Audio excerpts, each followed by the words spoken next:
Welcome to The Explainer. Today we're diving into something I'm willing to bet almost every single one of us has experienced at some point, but we rarely understand it on a clinical level. We're looking at the psychology of feeling stuck. We're going to put a magnifying glass on burnout, mental fatigue, and that incredibly heavy, paralyzing sensation of just being trapped in place. Let's get right into what the research actually says is happening inside your mind when life just feels like way too much. Okay, I want you to ask yourself honestly for a second. Have you ever felt totally, utterly mentally exhausted, but not necessarily sad? That's the real key distinction here. We aren't talking about clinical depression or feeling hopeless. We're talking about being tired, just tired.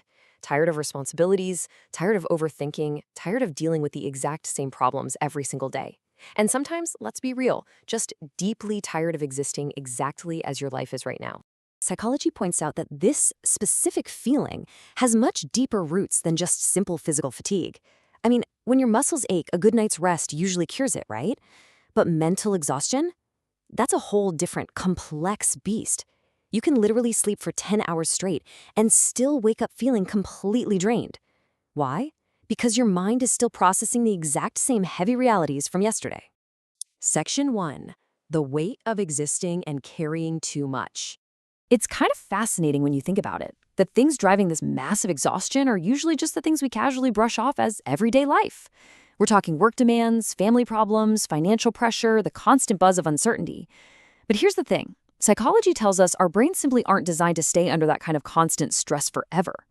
Think of it like your smartphone. You leave 10 heavy apps running in the background, and eventually the battery just completely drains trying to maintain its baseline.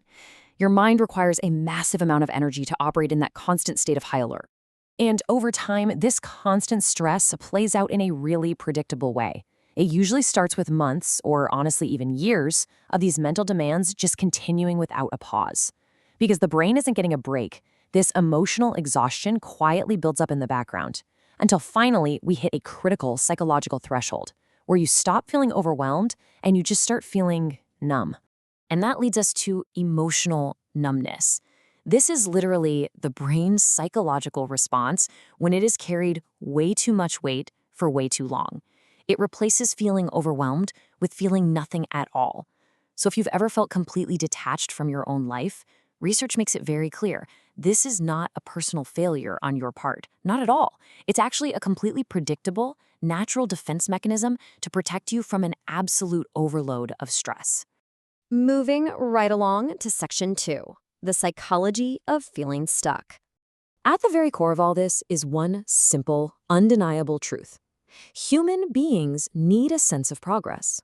Psychology shows us over and over again that people only feel truly motivated when they actually believe their actions are moving them forward. We are literally wired for momentum. We have to feel like our energy is resulting in some kind of positive change or advancement in our lives. But what happens when that momentum just stops? When every single day feels totally identical, the brain experiences a profound sense of stagnation. Think about it. You wake up, you do the same tasks, deal with the same issues, go to sleep, and do it all over again. When life never changes, your brain recognizes that it is stuck. And that realization right there directly manufactures a deep, heavy emotional fatigue. The contrast between these two states is just wild. Look at this breakdown. When you are moving forward, you generate motivation. Progress literally creates its own energy. But when you are trapped in identical days, in pure stagnation, the direct result is emotional fatigue.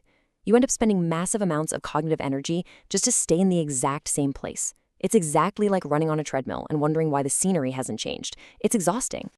Which takes us to Section 3, surviving instead of living. This sense of stagnation often traps us in what psychologists call survival mode. Step 1, you pay the bills. Step 2, you meet the deadlines. Step 3, you repeat the routines. It's an endless loop.